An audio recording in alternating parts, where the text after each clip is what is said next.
The last time I was here, I talked about how I overcame the trauma of being a people pleaser. And today, I want to tell you something deeper and a little bit uncomfortable for so many people because so many people can relate to this, and I'm probably going to trigger some people, which is okay. I'm not trying to be all soothing. I want to trigger you so that you can heal if you don't feel comfortable at where you are right now with your life. So I am going to talk about something called emotional incest, and it's something that has to do with some trauma that our parents or guardians give us when we are as little as it can be, like so little. And in this case, emotional incest is when a guardian relies on the kid to emotionally support them. So in this case, this is and has been my issue since I was a kid. So in most cases, it is being brought forth by so many issues. And in my case, my mom uh, parentified me because my dad was not there emotionally and was an addict, alcohol addict. So she could not rely on him, and so she relied on me fully, and this forced me to growing up really fast and actually not experience my childhood. And this has been an issue for me since I was a kid, and I didn't know how bad it was affecting me. And recently, as I was doing my inner work and trying to heal this thing once and for all, it's when I realized that there's a term called emotional incest. It was new to me. And as a researcher that I am, I did my own digging. I watched a bunch of videos from a verified psychologist, clinic psychologist. I did my inner work, my energy work, physical healing work, for me to be able to sit here and tell you that yeah, that is something that you can overcome. In so many cases, we find as we're trying to date on our dating scene, we try to avoid the mama's boys, and those are the people who, and especially with women, you find that they want their sons to represent them, to be there for them like their partners. So in most cases, and I've seen these stories over and over and over again, the mom would assume like the son is the parent, so relying on them financially, emotionally, and sometimes mentally. So it's not healthy either way, and we're not supposed to be parentifying our parents. We're not supposed to be there emotionally and being our parents to being parents to our parents. It's supposed to be the vice versa. We are supposed to be kids to our parents, so we're supposed to rely on them emotionally and financially, and not the other way around.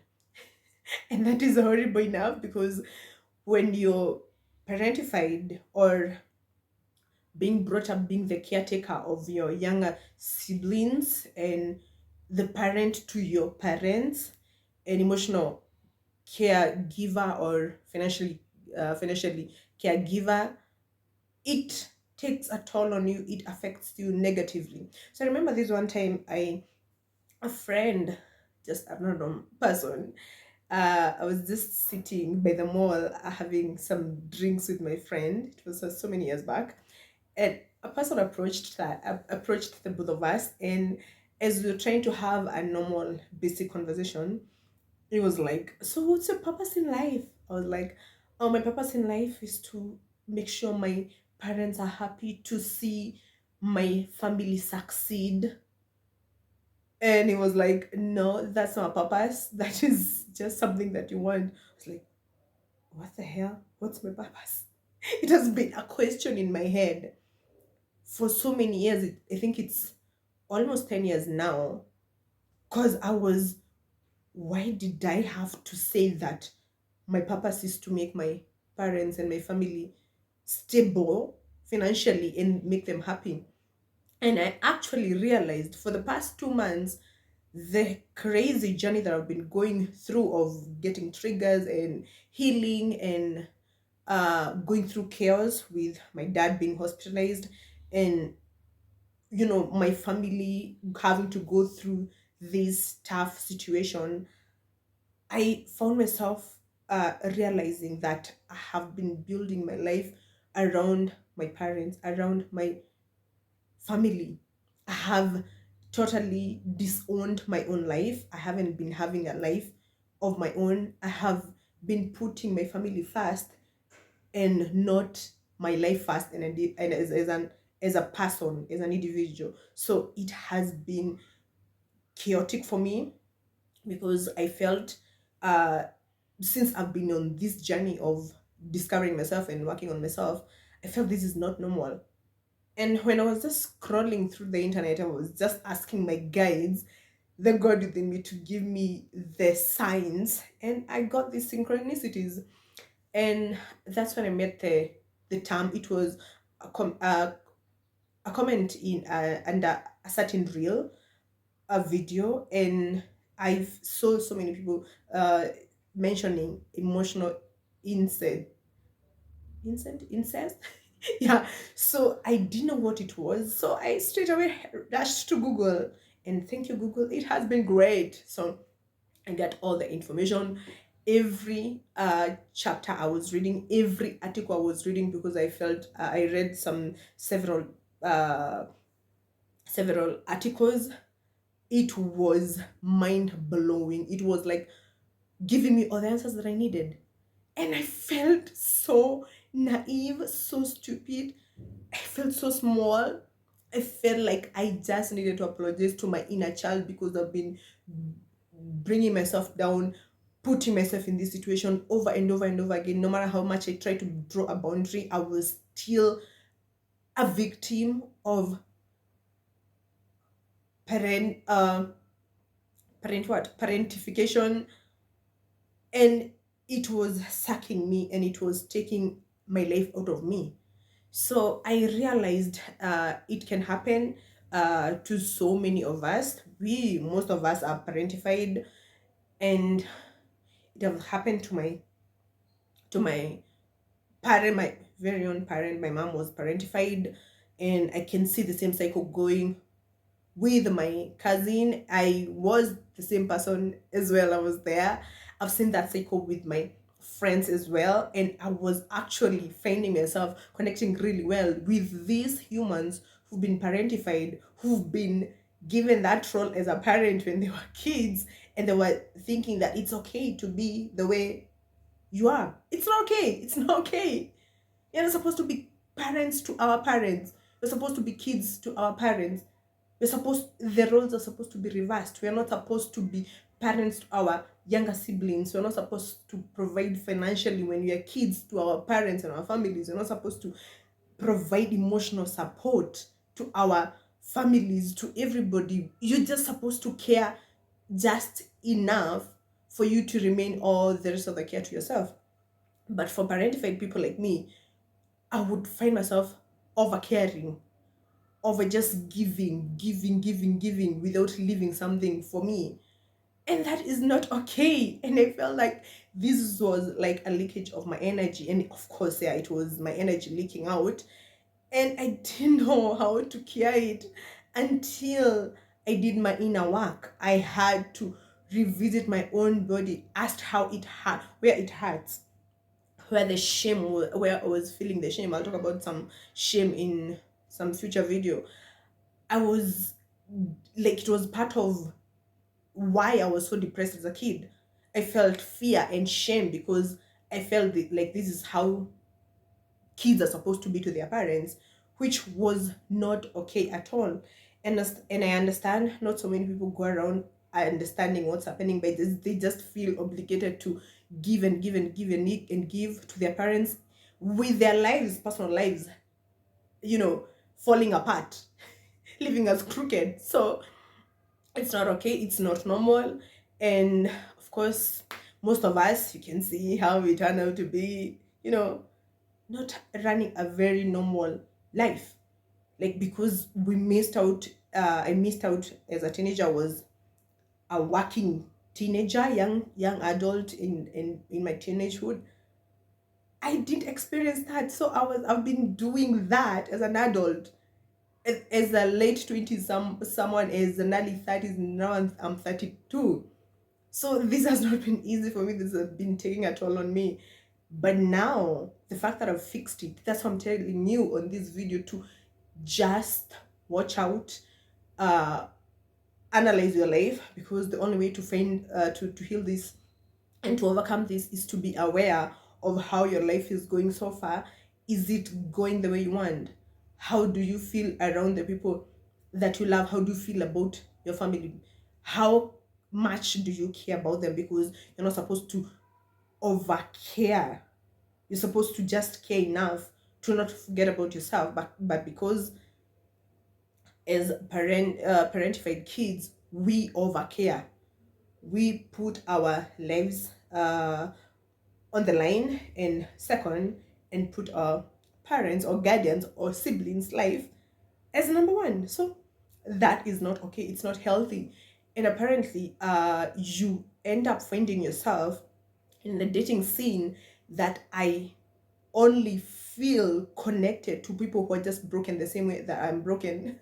You're talked about, you are, by the way. So that is so annoying, I know. So it's so annoying when it comes to dating, when you become when it comes to having that deep connection with friends.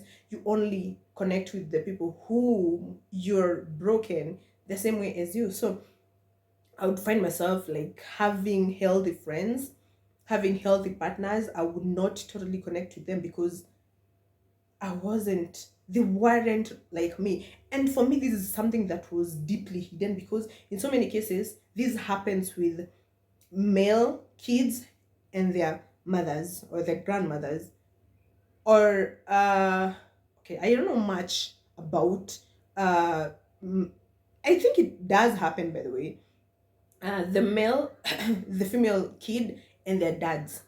So it does happen, but I only know about the only familiar thing that I'm familiar with is about the boy child being so close to their mom. And yes, we call them the mama's boys. Their mothers depend on their kids emotionally, financially, all around, and we actually hate that. And I would find myself connecting with people who overly care about their families, and not even themselves, not even about their lives, but their family. And they're like, you don't know, it's not okay. It's not okay to just say no to your parent. If your family comes first, what about you? What about me? So it wasn't okay at all. And I would actually break the relationship off, or whatever, friendship off, because mine was just hidden. But I knew, I'm aware now that most people I was attracting, they had the same issue as me. But for me, it was deeply hidden, and it was coming from my mom. And it's not my dad, as so many people would think. And again, it was brought forth because my dad was an addict. And so he was not there for my mom emotionally. So I was there. I was like acting like my mom's partner, my mom's husband, because if she's not she's not emotionally okay, financially okay, then I'm holding the place. I am doing what my dad would be doing. So sometimes you find the situations like this, they drive us nuts. They make us hate our lives. They make us question how where we're destined to be. They make us wonder, what did we do wrong? What is happening? So I've been dealing with those questions, with the answers, and with the healing, because again, if after realizing that all those issues, I had to do my inner work, and for the first time be there for myself, apologize to myself, heal the inner wounds which came with shame and fear and abandoning myself. It all had effect physically, mentally, and emotionally for me. So the negative effect had to be dealt with, and by doing that, it comes inner work, which is shadow work, which is healing work, because you can as well, you can try to draw as much boundaries as you want. You can try to say, to voice out your opinion as much as you can, because I used to be just vocal and saying, oh, you're doing this. I used to be so vocal towards my mom especially, and my dad and my sisters. Oh, I'm not feeling okay, you're doing this to me, and I was still continuing doing the same shit. Uncomfortable as, and as bad as it felt, I still continued doing those shit.